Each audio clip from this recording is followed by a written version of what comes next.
అందరికీ నమస్తేనల్లా welcome to సాఫ్ సీదా ముచ్చట. పోషమ్మ గూడ పెడితే మైసమ్మ మాయం చేసిందట.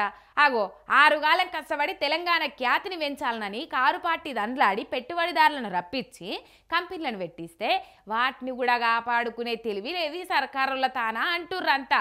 బీఆర్ఎస్ సర్కారు కంపెనీలు తెస్తే కాంగ్రెస్ సర్కారు అచ్చే వాటిని రాకుండా చేస్తుందని తిట్టిపోస్తుర్రు.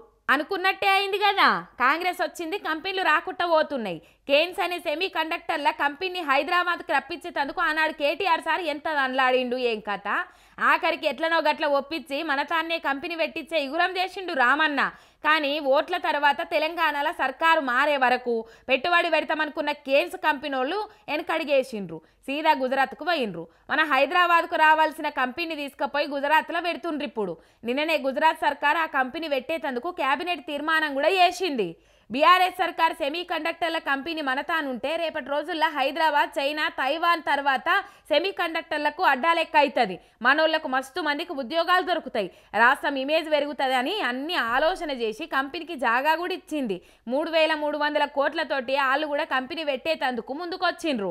కానీ ఓట్ల తర్వాత సర్కార్ మారే వరకు ఇక్కడ రాజకీయ పరిస్థితులు చూసి వాళ్ళు వెనకడిగేసినట్టు తెలుస్తుంది.